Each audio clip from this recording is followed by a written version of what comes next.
¿Qué tal, querida iglesia? Le queremos dar la bienvenida a nuestro primer podcast, Jesús es Vida. Todavía no tenemos un nombre, pero hay que crear un nombre. Queremos darle la bienvenida a todos quienes están escuchando. Esperamos que todos puedan ser parte, todos los de la iglesia. Y queremos animarle, por supuesto, a que puedan compartir esto en sus redes sociales, porque es de mucho interés y, por supuesto, de bendición a todos. O sea, partamos entendiendo de que esto es un podcast cristiano, entonces va a ser de bendición, no hay farándula de por medio, aunque podríamos hacerlo, pero no. Y el día de hoy me acompaña una persona muy sabia, perteneciente a nuestra iglesia, durante muchos años ya, y por supuesto también su currículum la precede, psicóloga, clínica, cognitivo-conductual, siguiendo la corriente cognitivo-conductual, Romina. Aplauso. Muy buenas tardes, Romy. Estamos grabando aquí en el sur de Chile este podcast. Bienvenida. Muchas gracias. Romy, cognitiva conductual, pero con algo Tercera más. generación. Tercera generación. De terapia de tercera generación, que tiene que ver como con los modelos más contemporáneos de psicoterapia cognitivo-conductual. Está la terapia de aceptación y compromiso, que es la que más me gusta, la conductual, de activación conductual, dialógica, comportamental también, o DBT. Sí. Cognitivo-conductual, pero de las más modernas. Totalmente actualizado con la psicología contemporánea, ¿no? Estamos al día. La idea es siempre ir ahí aprendiendo algo nuevo. Nunca hay que dejar de estudiar. Y para todos quienes se preguntan de qué es lo que se va a tratar este primer podcast, no sé si muchos pudieron ver, en nuestro canal de YouTube tenemos mucho contenido, y uno del contenido de los cuales fue grabado hace un tiempo fueron las psicocápsulas, las cuales hablaron de la distorsión cognitiva. Y quizás para muchos pueda ser mucho lenguaje técnico, pero vamos a hablar de hoy día un tema que nos compete de una otra forma a todos, y el tema de hoy va a ser el duelo. Entonces alguien, por supuesto, va a decir que a mí no se me ha muerto alguien tan cercano. Por ejemplo, a mí, Romy, la persona quizás más cercana que podría decir que ha fallecido ha sido mi abuela, que fue hace bastante años, que si bien nos acercamos hasta el último tiempo, pero como conversábamos antes de empezar el podcast, el duelo es la pérdida de alguien o la pérdida de algo. Y hoy día queremos llevarlo más en la dirección en cuanto a, si bien esto sirve para quienes han perdido a alguien, cuando nos volvemos a Cristo, conocemos a Cristo, lo recibimos como nuestro Señor, Salvador y Rey, por supuesto uno de los mandatos, y también en la Escritura siempre nos aparece que de una u otra forma tenemos que cambiar nuestra forma de ser, parecernos más a Jesús, y eso significa muchas veces tomar decisiones en las cuales en cada decisión uno debe perder algo. Yo siento que constantemente tengo que entender de que no todo lo que yo pienso o de la forma en que yo resuelvo mis problemas es la forma correcta. Y la forma correcta para los cristianos, la verdad, por ejemplo, absoluta, es la Escritura, o sea, la palabra de Dios cuando Dios nos guía. Entonces, hay un duelo porque es algo que tengo que dejar morir. Y por supuesto, ahí existe una pérdida de quizás mi ego, quizás de una otra forma lo que yo pienso que es lo correcto. Entonces, si pudieras partir contándonos, por eso quería decir que esto nos compete a todos. Todos los que están escuchando, incluso de cualquier edad, desde un niño hasta una persona de muchísimos años, podría sentirse identificado. ¿Qué es duelo? Ya.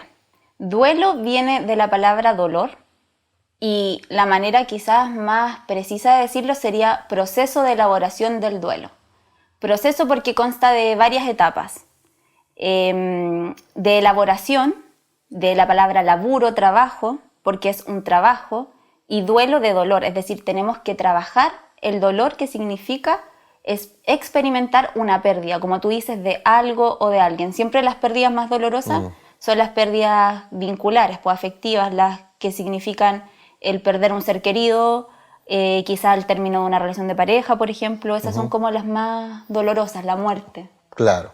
Sin embargo, experimentamos un proceso de elaboración del duelo frente a cualquier pérdida, incluso, como tú dices, frente quizás a despedirnos de nuestra naturaleza vieja o de alguna distorsión cognitiva, porque mucha gente me dijo, pucha, Romy, ya súper bien, y me identifiqué con muchas distorsiones cognitivas, pero ¿qué hago ahora? Claro. Bueno, yo creo que este podcast puede ayudar a resolver ciertas dudas sobre todo considerando que para cambiar nuestra manera de ser, tenemos que cambiar también nuestra manera de pensar. Claro. Y un cambio conlleva justamente la aceptación de que quizás algo que hago o digo o pienso no es lo correcto, siempre desde la perspectiva de lo correcto, diciendo que no es lo que más me conviene o lo más preciso o efectivo o bueno para mí o mi entorno. Claro. Y aceptar eso y cambiar en pro de, por ejemplo, lo que nos dicen o lo que nos dice la escritura o lo que vamos aprendiendo a través de distintas herramientas. Porque en eso, en base a lo que tú me dices, quizás hay personas que dicen, yo considero que la forma en que yo funciono está súper correcto. Es lo que todos pensamos muchas veces. O sea, que alguien te confronte diciéndote quizás de la forma en que estás actuando no es la correcta, por ejemplo, de la forma en que estás reaccionando no es la correcta, lo que dijiste o de la forma en que reaccionas, o tú que eres madre, que alguien te venga o tú darte cuenta quizás de la forma en que estás criando muchas veces no es lo mejor para tu hijo. Existe como que uno perdiera un ser querido o perdiera algo porque te confrontan. No sé si me explico. Sí, a mí siempre me gusta, insisto, verlo desde la perspectiva de la autocompasión igual, porque todos somos de la manera que somos, porque tenemos una historia, un contexto, recibimos determinada crianza, y es lo que sabemos nomás, pues con las herramientas que tenemos intentamos hacer frente a los distintos desafíos del día a día. Claro. Desafíos más íntimos, personales, que tienen que ver así como con la introspección de cada uno, Claro. y también con cómo nos vamos relacionando con los otros. Entonces, por eso digo que a mí me parece que hay que tener una mirada autocompasiva, pero que eso no sea en el fondo un obstáculo para seguir cambiando, Claro. para seguir mejorando, viendo el cambio como una mejora continua. Claro. Entonces, efectivamente, a mí me parece que frente a pequeños desafíos diarios, sí enfrentamos procesos de duelo, de pérdida. Todos los días. Todos los días, diría yo. Sí, y igual depende del temperamento de cada persona. Hay personas que quizás son menos emocionales y les cuesta menos enfrentar ciertos cambios y otras personas que no. Hay personas que sufren frente, por ejemplo, a un cambio de casa, Claro. frente a un cambio de trabajo o frente a cualquier desafío personal. Les cuesta mucho más desapegarse de quienes han sido por mucho tiempo, de pautas de crianza, como tú pones como ejemplo. Claro, porque no porque en mi familia las cosas se hayan hecho de determinada manera, significa que esa es la forma correcta. O a veces la forma en que nosotros, por ejemplo, hacemos iglesia, que muchas veces pasa. He visto tanto de repente que la iglesia se juzga a otra iglesia nos juzgan a nosotros, y es como entender que no siempre nuestro punto de vista es el correcto. De una otra forma me hace sentir que cuando me confronto a esta verdad, tengo que dejar morir algo. Y ahí como que pensamos muchas veces que seguir a Cristo y tomar una decisión en Dios, en obediencia, por ejemplo, cuando uno está en una prédica, no sé si alguien se haya sentido aludido alguna vez y decir, ¿sabes qué? Esto no está bien en mi vida y tengo que cambiarlo. En ese cambio hay un proceso de duelo. Y hay como lo que tú decías, cuando tomamos decisiones en Dios también tenemos que dejarnos de una otra forma, si tú pudieras explicarlo de mejor forma, pero dejarnos sentir ese duelo en la decisión que estoy tomando. Sí. Bueno, a propósito de las distorsiones cognitivas, volviendo un poco al inicio. Sí, porque muchos dijeron, tengo esta, pero ¿qué hacemos? Sí, las distorsiones cognitivas son maneras erróneas de interpretar la realidad. ¿Por qué son erróneas? Porque en el fondo son como filtros que están en nuestra mente que nos hacen ver la realidad de manera distorsionada. Entonces, estos pensamientos negativos acerca de nosotros mismos o de las circunstancias o de quienes nos rodean nos van provocando o gatillando ciertas emociones. Estas emociones, como los pensamientos son negativos, son percibidas como desagradables, Claro. como tristeza, enojo, ansiedad, angustia, etc.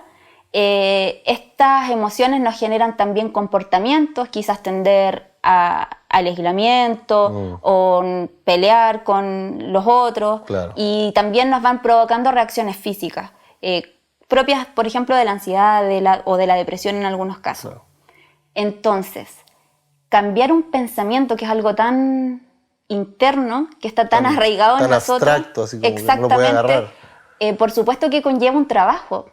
Entonces mucha gente, o muchas personas, me incluyo, preferimos quizás seguir haciendo lo que hacíamos antes porque se nos hace más fácil. Porque igual es preciso mencionar que muchas distorsiones cognitivas son pensamientos automáticos. Por eso la gente llega a terapia. Están tan arraigados que son innatos casi. Así como... Exactamente. Y como dije anteriormente, el duelo es un proceso que conlleva trabajo, laburo. Por ende, es complejo, pero no imposible. Y es recomendado, de hecho, que podamos hacer frente a eso, porque la primera fase del duelo es la negación. Y yo creo que tiene que ver con lo mismo que tú dices, que como es un proceso muy complejo, el cuerpo tiende a hacer retirada frente a algo que quizás no tengo las herramientas para poder afrontar. Entonces, bueno, está la primera fase, que es la fase de la negación. Y esa fase, si nos quedamos pegados ahí, no podemos resignificar la experiencia. ¿Qué es, por ejemplo, un ejemplo de negación? Bueno, a ver, un ejemplo de negación. Frente a alguien que, por ejemplo, pierde un ser querido, para que después lo podamos como extrapolar a decisiones diarias. Bueno, la negación en sí tiene que ver con no dar paso a la emoción. La emoción viene de la palabra moción, etimológicamente, que es movimiento. Porque lo que hace una emoción es indicarte que algo de tu entorno no está bien. Claro. Entonces la emoción lo que quiere es que tú te movilices a un cambio que te permita resignificar la experiencia. De una otra forma es como que está bien no estar bien. Sí, porque en el fondo, si te encuentras en una fase de negación, lo que pasa es que tú no le das paso a la emoción y al movimiento que esa emoción quiere que tú generes en tu vida. Entonces no avanzas. Claro. Te quedas estancado ahí. Un ejemplo de negación sería, bueno, a propósito de la pérdida de algún ser querido, no querer reconocer que esta persona ya no está. Eso sería como lo clásico que pasa. O sea, esto no puede ser, esto no puede estar pasando. Sí. O quizás en las relaciones de pareja, la persona que no quiere dar por terminar la relación, que intenta hacer todo por recuperar a la otra persona. Claro. Eso sería como lo más clásico quizás de la negación. No asumir que algo terminó. Exactamente. Claro. No asumir ese cambio de trabajo, ese cambio de ciudad. Claro. Sí. Claro. Cuando muchas veces tomamos decisiones, pero seguimos relacionándonos con cosas que se supone que ya terminaron. Exacto. Como, no sé si funciona de esa forma. Porque pasando a la negación, el segundo paso del duelo... es la ira, que es justamente una emoción súper movilizadora. Claro. Lo que pasa es que, claro, por ejemplo, te puedes estancar en la tristeza, pero la tristeza es una emoción y las emociones no duran mucho. Sin embargo, cuando son muy sostenidas en el tiempo, por ejemplo, te estancas en el sufrimiento. Y eso ya es diferente, porque cuando sufres por mucho tiempo, te puede dar depresión, que es una psicopatología igual grave. Entonces, siempre va a estar recomendado visualizar el duelo como un camino. De hecho, hay un libro muy bueno que me encanta que se llama El camino de las lágrimas, de Jorge Bucay, lo recomiendo. Buenísimo. Yo digo muchos cuentos de Bucay siempre en mis mensajes. Sí, he escuchado. Y el camino, la única manera he escuchado por ahí, he escuchado.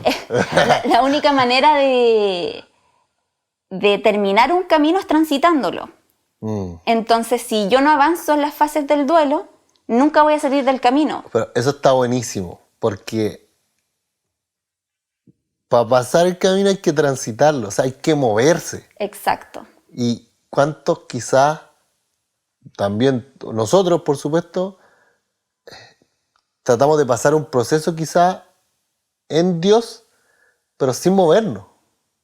No sé si me explico. Muy claro. Y es como que no, es como que no soy capaz de avanzar.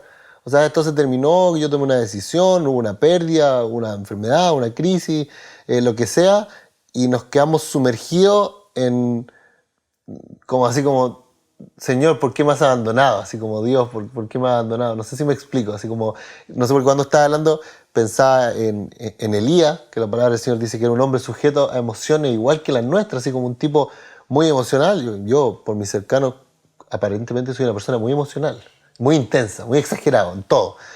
Y Elías tenía pensamiento de muerte, suicida, cuando luego de haber, por supuesto, haber hecho este tremendo milagro, de haber caído fuego del cielo, oró al Señor y cayó fuego del cielo y consumió y mató a todos los sacerdotes, y después lo quieren matar, lo andan persiguiendo y está en el desierto, y le dice al Señor, le dice a Dios, yo no soy mejor que mis padres, mejor quítame la vida, maldito el día en que yo nací. Ahí está un tipo en que no se está moviendo porque se queda en el desierto, literal, que a veces nos quedamos en un desierto emocional, pero y obviamente ahí Dios lo confronta a continuar moviéndose. Envía un ángel, el ángel le da comida a esto y le dice, hay muchas más personas que la están pasando igual que tú, dice, hay más de 2000, no sé cuántos, rodillas personas que no han doblado su rodilla ante Baal, así que compadre, hay que seguir moviéndose, o sea, hay que continuar caminando este camino, perdón que haya hecho este alcance tan bíblico, pero... No, súper bien. De hecho, es curioso porque hay dos verdades absolutas, suponiendo que somos, no sé, filósofos. ¿Ya? Y lo único que sabemos absolutamente es que nacemos y morimos. Entonces, igual es curioso que el ser humano... Está bueno. Es que es súper curioso que el ser humano tenga tanto resquemor en torno, por ejemplo, a la muerte.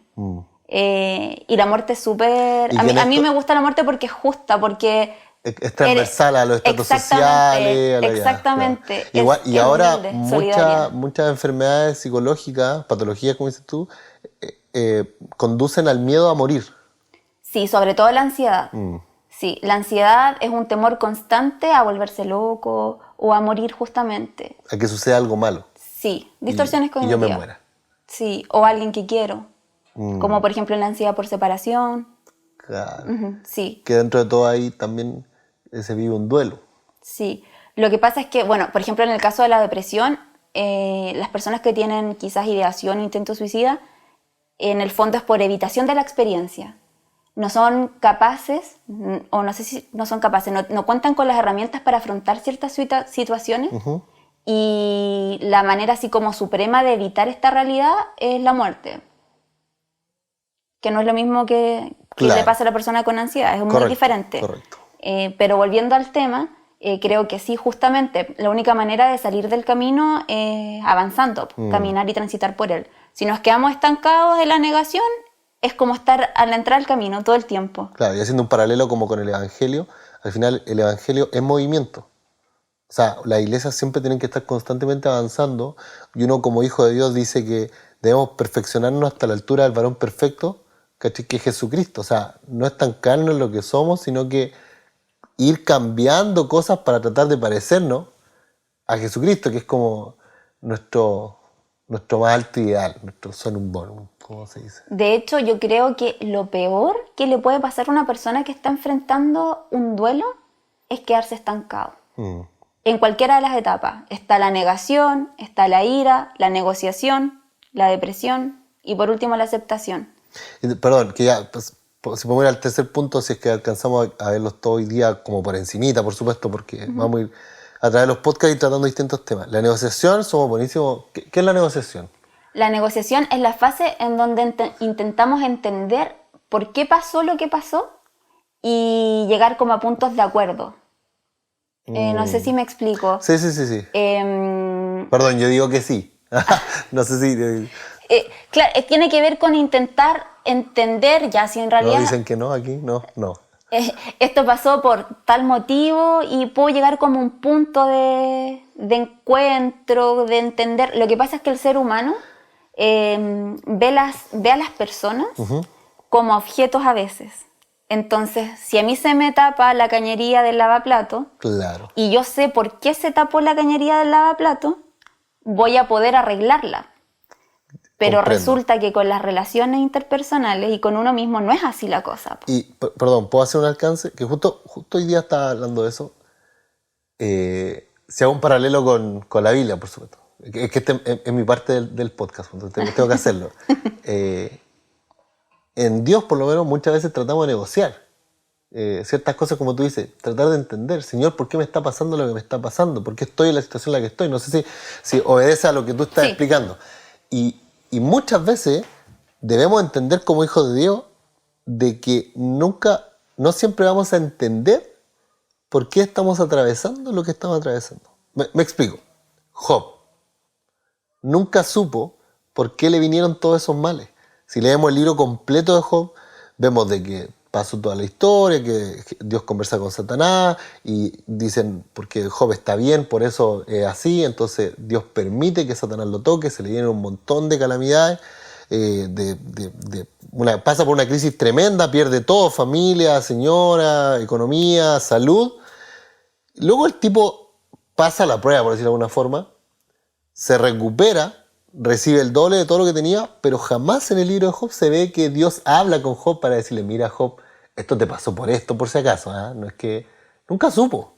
Entonces no sé si hago ese alcance de lo como tú decías, que uno para poder arreglar algo tiene que saber dónde está el problema, pero no siempre es así en las relaciones. Exactamente. En las relaciones interpersonales no siempre es así, con uno mismo no siempre es así, y con cosas que pasan. Hay muchas cosas que no vamos a entender. Dios lo sabe todo, pero nosotros no. ¿Puedes decirlo de nuevo? Para que yo lo dije recién del punto bíblico, pero del punto psicológico, hay cosas que nunca vamos a entender el por qué.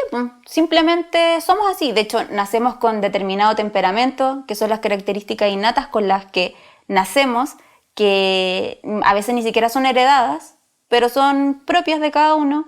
Y nacemos con ese temperamento y fin, y a lo largo de la vida lo podemos ir modulando y podemos ir atenuando cosas que quizás se nos hacen complejas, pero lo tenemos y punto. ¿Y eso se puede entender? No. Claro. Hay muchas cosas en nuestra vida que no podemos... Y hay como un profundo deseo muchas veces de querer entender todo. Exacto, exactamente. Y yo creo que muchas de las distorsiones cognitivas que vimos en las psicocápsulas hacían referencia a eso. Y no siempre lo vamos a entender todo y no tenemos que entenderlo todo para avanzar. Yo creo que... Ojo ahí, perdón, que eso pasa muy rápido, pero porque tú eres una persona que trabaja en el área de la psicología, entonces entender de que no tenemos que entender todo para avanzar. Exactamente. Es fundamental eso. De hecho, si lo piensan, el tiempo en el que nosotros más aprendemos como seres humanos son nuestros primeros años de vida. La plasticidad cerebral que tenemos desde que nacemos hasta los 6 años es increíble. Podemos aprender muchas cosas. Y a un niño no se le explica todo, pues solo se le enseña. A un niño no se le dan razones. A un adolescente se le dan muchas razones, no a un niño. Claro. A un niño se le enseñan cosas súper específicas. Y es cuando más aprendemos. Entonces no siempre necesitamos una gran explicación del por qué y el para qué, sobre todo si somos cristianos, y se trata de obedecer lo que dice la Biblia. No sé, yo prefiero hacer caso nomás a Jesucristo y listo. Claro, ¿no? Pero es que es durísimo porque queremos muchas veces racionalizar todo. Y de mi punto de vista, yo siento que muchas veces los planes de Dios para con nuestra vida son tan grandes que nuestra mente finita no lo alcanza a comprender. Yo sé que esto es como una esfera mucho más como como universal, no sé cómo decirlo, pero ¿cómo se llama? Como que se respalda con lo que tú me estás diciendo. Que no tenemos que entender todo para poder avanzar. Y quizás durante muchos años se pensó en la psicología que no había forma de avanzar si yo no entendía ciertas cosas. Sí. Si no me equivoco. Sí, sobre todo en el psicoanálisis. Eso te iba a decir, el psicoanálisis es como que obedece y obliga a poder entender desde dónde viene el trauma, por decirlo de alguna forma, para poder avanzar. Eso sí, así hasta la actualidad. Lo que pasa es que Freud, por ejemplo, era un gran observador desde mi punto de vista. A mí no me gusta mucho el psicoanálisis, no me funen por esto, pero... Freud creo yo que era un gran observador de la conducta. Sin embargo, la explicación que le da a ciertos fenómenos conductuales me parece que es como un poco, quizás, no sé, burda. O a mí no me gusta lo personal, es una opinión personal. No, sí, aparte yo no manejo tanta actualidad de psicología, por decirlo de alguna forma, pero sí es muy probable que el psicoanálisis vaya cada vez menos. Es que a las personas en general les hace mucho sentido el psicoanálisis, porque como es muy observador de la conducta, te dice, ya, a tal edad te va a pasar tal cosa. Y eso de verdad pasa. Claro. Porque evolutivamente es así. Entonces uno piensa, esto es real. Pero la causa es como extraña. Sin embargo, en psicología existe algo que se llama equifinalidad. y que en el fondo es como todos los caminos llevan a Roma.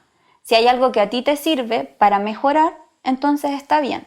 Si a ti te sirve el psicoanálisis y si tú eres una persona que requiere de entender su historia, su niñez y todo, está bien. Sin embargo, a mí me parece que no hay que arreglar lo que no está roto. A lo mejor, no sé, creo yo que la mente igual es sabia y si hay cosas de tu historia que tú prefieres quizás no entender o no saber, es válido. Yo personalmente, y yo siempre lo digo a las personas que me conocen, hay muchas cosas que yo prefiero no saber. Porque incluso el libro de Eclesiastés, Salomón escribe que dice que entre más conocimiento adquirí, más tristeza como que añadí a mi vida. Porque como que habla de que el conocimiento al final te genera como una carga, por decirlo de alguna forma, en la cual es muy pesada de sobrellevar. Y es mejor que cosas que no debemos entender. Lo dice el capítulo 1, creo que el libro de Eclesiastés. Entonces, eso que tú dijiste recién, perdona que me detenga ahí, que no hay por qué arreglar lo que no está roto. Exactamente. Yo creo que a veces pasa que Porque puede ser que haya cosas que estén bien en nuestra vida. hay un meme que vi delante que decía cuando te sientes mejor que nunca y llega alguien y te dice que te ves demacrado y salía como un monito así súper triste. Porque claro, creo yo que cada cual vive sus procesos de distinta manera. Insisto, no tenemos que saberlo todo para poder mejorar. Sí creo que es importante entender la parte esencial de nuestra historia, Claro. entender que somos así por un contexto, una realidad, y esa es la mirada autocompasiva de la que hablaba antes. Pero yo creo que eso hay que aceptarlo y generar y buscar un cambio que te permita mejorar. Claro.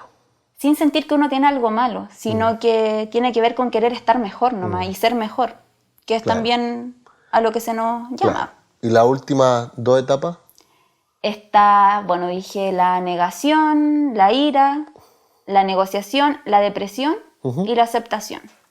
La Sí. depresión tiene que ver justamente con la tristeza que te genera la pérdida en sí, que eso es así. Pero es que la tristeza está súper devaluada, nadie quiere sentirse triste, hay mucha gente que por sentirse triste toma psicofármacos, por sentirse triste toma alcohol, consume drogas, ve mucho Netflix, sale a comprarse muchas cosas de shopping. Porque también está bien, y ahora yo poniéndolo en la esfera quizás de lo cristiano, y también que podemos moverlo a lo psicológico, no digo que está bien, pero es normal también a veces estar triste.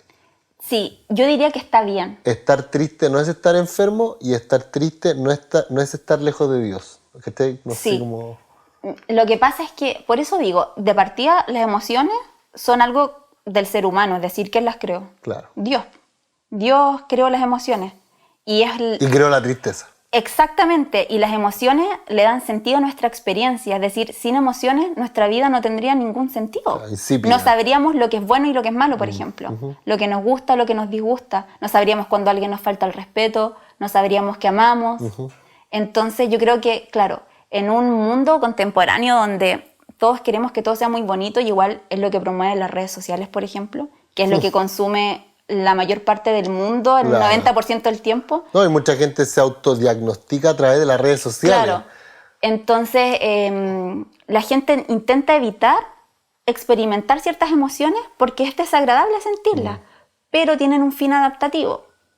Esa es la función de las emociones. Cada emoción tiene una función. En este caso, la función de la tristeza es llevar a tu cuerpo al reposo y a tu mente a la reflexión. Entonces, lo que hace la tristeza es que tú puedas creativamente buscar soluciones que te permitan avanzar y mejorar esa situación que te provocó la tristeza.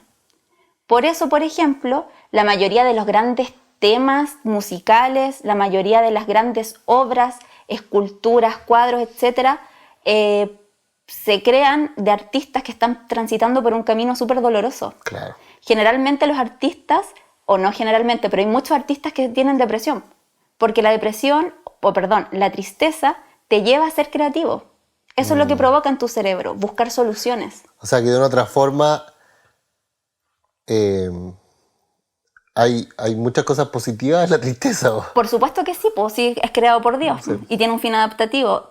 Dios no se equivoca. Y también es como lo que también se habla mucho de reinventarse, ¿no? Sí. A través donde estás, no pudiste...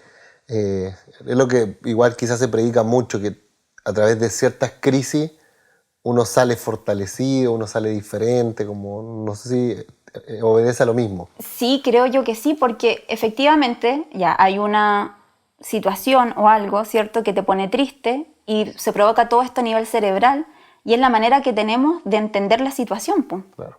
Entonces, por ejemplo, si se muere alguien que yo quiero, amo mucho, y yo me tomo un fármaco, me salto toda esa etapa reflexiva. Claro. Es decir, me atraso en el camino. Tengo que transitar el camino, pues. Claro. Yo creo que un psicofármaco es como una garita. Claro. Te quedas ahí sentado y, claro, no puedes avanzar porque te pierdes todo el movimiento, la emoción de esa emoción, pues. Claro. No estoy hablando en contra de los psicofármacos, creo que No, es súper sí. importante en cierta psicopatología. Sin embargo, yo también creo que hay emociones que sí o sí tenemos que experimentar. Claro, entonces al final no es como lo que se dice, no es simplemente evitar el proceso, sino que también es como que abrazar el proceso, hay que vivirlo. Sí, a mí me gusta siempre validar, no es que a mí me guste, se debe siempre validar la emoción y con lo que puedes discrepar es con la conducta. Claro. No está mal estar triste, al contrario, se valida la emoción. Hay algo por lo cual tú estás triste, no, esa emoción no proviene de la nada. Pero sí, yo te diría, Aarón, ¿sabes qué? No sé, no está bien que consumas alcohol para olvidar esa tristeza. Claro, O no está bien que tomes tantos psicofármacos. No está bien que prediques borracho. Por ejemplo. Ahora Sí. deberías bañarte, ya han pasado 3 meses ya. Exacto. Claro. Entonces se valida la emoción y se intenta siempre mejorar la conducta. Comprendo. Y bueno, tiene mucho que ver también esto de las emociones, en las cuales, como tú dices, genera creatividad, y esa creatividad quizás nunca pudo haber sido iniciada si no existiera esta emoción de la tristeza. De hecho, no. Entonces, al final, damos gracias a veces por la tristeza que pudimos pasar. No sé si... Porque aparecen cosas como tú dices, obra, y eso es algo tangible, quizás como una canción, pero también... Decisiones. que vamos a tomar. Sí. Y que no pudimos ver desde otro punto de vista que no fuera a través de la tristeza. Quizás la perspectiva a la que muchas veces Dios te puede llevar para que puedas entender muchas veces su voluntad con la pérdida de algo. Entonces, no sé si está bien, Sí, psicológicamente. Sí, de hecho, creo que la muerte o la pérdida es una de las circunstancias más complejas de nuestro día a día, así como lo estamos planteando, pero una de las cosas también que más te enseña. Porque yo creo que frente a la pérdida podemos aprender muchísimo. Y yo sé que es difícil, sobre todo para quienes quizás no están escuchando y que están viendo el duelo por la pérdida de un ser querido. Claro. Pero es así. Realmente creo que hay cosas que no aprende de otra manera que no sea a través de la pérdida de alguien que amamos mucho o de algo muy significativo para nosotros. Y, perdón que te interrumpa, pero esa persona a la cual amamos mucho, para los cristianos muchas veces podemos ser nosotros mismos. Nuestro ego, claro. Porque entender de que algo no está funcionando en nuestra vida, de que tenemos quizás un vacío, de que no entendemos por qué pasan ciertas o determinadas cosas, nos cuesta ver el amor de Dios muchas veces. Yo siento que también tenemos que hacer una introspección y decirle al Señor, como decía David, examina mi corazón, ve si en mí hay algo malo y guíame por el camino por el cual debo andar, que yo sé que es un camino de bendición. Todos los que están escuchando, yo sé que estoy completamente convencido que el Señor tiene un plan para cada uno de nosotros y dice que los planes de Dios son mayores que los nuestros, son de bendición, son de bien y no de mal. Y a veces para alcanzar ese plan, para alcanzar esa bendición, tenemos que dejar ir, como tú hablaste en un principio, esta antigua naturaleza. Quienes deseen un cambio en su vida, no podemos esperar muchas veces que Dios bendiga el odre viejo, como se dice en la Escritura. Y a eso es dejar ir también. Un ser querido, sí, y un ser querido tanto como nosotros. Es como, voy a cambiar esta forma de ser, voy a cambiar mi manera de pensar y tenemos que pasar por todas esas etapas del duelo muchas veces para poder avanzar, porque del dicho al hecho, uno dice, ya no voy a ser el mismo, pero seguimos siendo los mismos. Exactamente. Generalmente todo lo que involucre trabajo para un ser humano va a ser como un poco...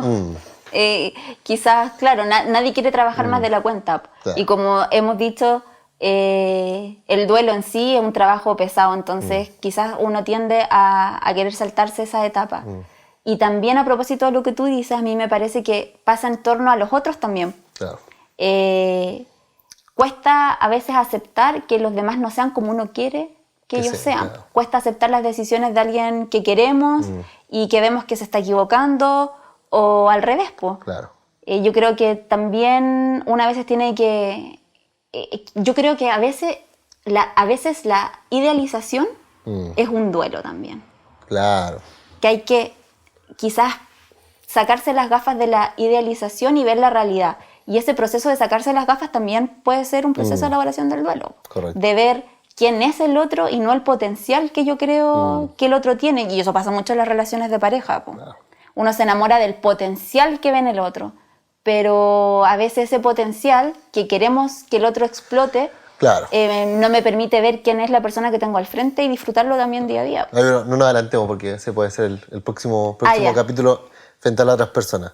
Y la última, la aceptación, para ya ir terminando porque nos hemos pasado un poco. Bueno, la aceptación, como lo dice, es la última fase del duelo y quiere decir que la persona ya transitó por las otras partes, las otras fases, las otras etapas del proceso y aceptó que lo que pasó, pasó.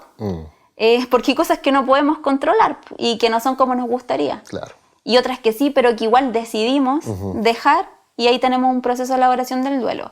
Hay una etapa que se plantea en el libro que hablamos de Bucay, que habla de la fecundidad y que tiene que ver con que todo lo que vivimos y que perdemos en este caso, igual deja algo dentro de nosotros. Claro.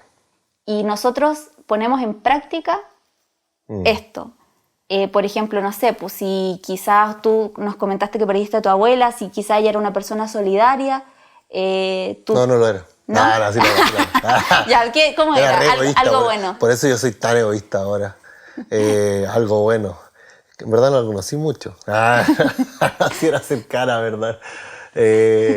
No, pero, a ver, no sé. Graciosa quizás, buena para la talla. Sí, era bastante... A ver, no sé si algo bueno, pero era bastante a su idea. Yo podría decir que eso sí, lo podría decir que lo haré. Bueno, probablemente quizás cuando tú eres perseverante en alguna idea, claro, puedes honrar la memoria de tu abuela. Y yo creo que quizás cuando tenemos que dejar algo propio de nosotros mismos, que no nos hace bien, de alguna otra manera, eso ha fecundado dentro nuestro para bien. Claro. Entonces yo ya no soy esa persona porque a través de mi proceso de elaboración del duelo aprendí que lo mejor para mí es tal cosa. Y eso es fecundidad.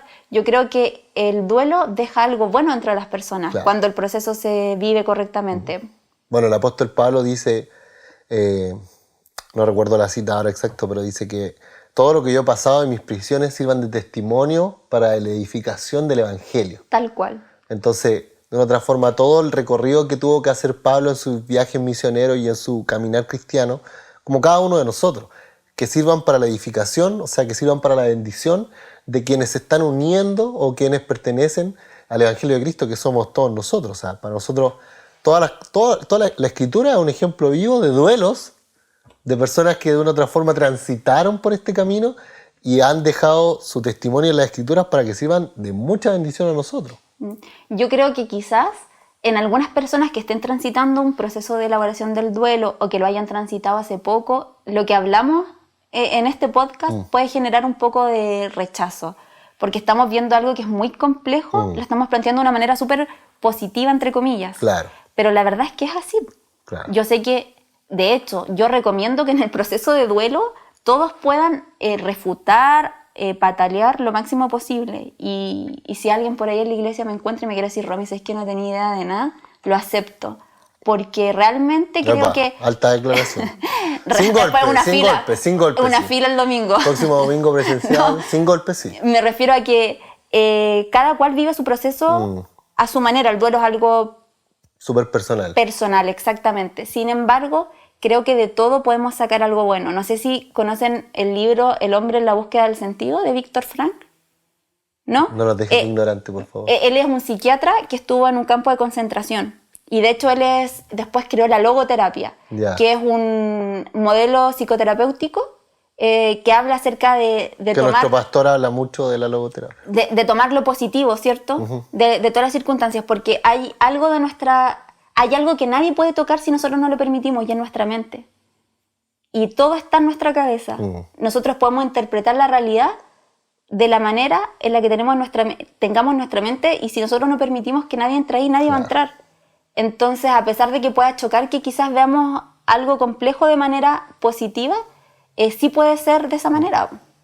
No sé si me doy a entender. Sí, está perfecto. Pero creo que si Víctor Frank pudo en un campo de concentración, Claro. creo que nosotros como cristianos también podemos frente a cualquier circunstancia, y esperemos en Dios que no nos toque una vida difícil, sinceramente, pero muchos ya llegamos a la iglesia cuando ya nos han pasado muchas cosas, Claro, así que... por supuesto. Bueno, muchas gracias, Romy. Muchas gracias por toda esta explicación. Esperamos realmente que haya sido de mucha bendición. Y por supuesto, para cerrar, damos gracias también a Dios de que todos estos procesos, por eso digo, gracias a Dios, podemos no pasarlos solos. Exacto. Jesús nos puede acompañar en cada paso que damos. Tenemos una iglesia donde acudir. Hay líderes, también está la Escritura, por supuesto, que es una fuente inagotable de conocimiento, de vida. Y todos estos procesos pueden ser llevados de una mejor manera, como lo hemos podido comentar. ¿Alguna conclusión, Romy? Yo creo que de conclusión podría decir que no evitemos las emociones. Porque cuando evitamos lo que sentimos, entonces nos estancamos en alguna de las partes del proceso y no avanzamos. Yo creo que experimentar las emociones acompañados y de manera saludable es lo que nos permite transitar el camino de la elaboración del duelo y lo que nos permite también aprender. Amén. Y por supuesto, iglesia, como algunos saben, los que no, este es el año de la verdad en nuestra iglesia. Esa es la palabra que Dios ha dado para este año, y el expresar las emociones de manera honesta también habla que seamos quizás más honestos con nosotros mismos y por supuesto con Dios, que es lo que nos ha invitado también nuestro pastor en este año, a ser totalmente honestos con Dios, a quienes estén pasando un duelo, a quienes quizás se dan cuenta que no han pasado el duelo como lo han debido pasar, que también podamos, como dice la Escritura, entregar nuestras cargas, nuestra vida, nuestra alma al Señor, que podamos postrarnos delante de Él, y le aseguro que el Señor también va a bendecir su vida cuando somos totalmente honestos. Así que muchas gracias a todos por conectarse el día de hoy a este podcast. Le pedimos perdón por extendernos tanto. Muchas gracias, Romy. Esperamos verte en el próximo capítulo, porque ahí quedó ese tema ahí colgando. Yo creo Sí, que hay hartos pendientes. Hay hartos pendientes, así que son cientos de capítulos que se vienen, así que no se preocupe. Querida iglesia, que el Señor le bendiga a cada uno de los que está escuchando, y si esto fue de bendición para usted, le invitamos a que pueda darle like, a compartirlo, y también hagamos que el Evangelio se extienda, como dice Dios, como dice la Escritura, por todo el mundo. Que el Señor le bendiga. Chao, chao. ¡Chao!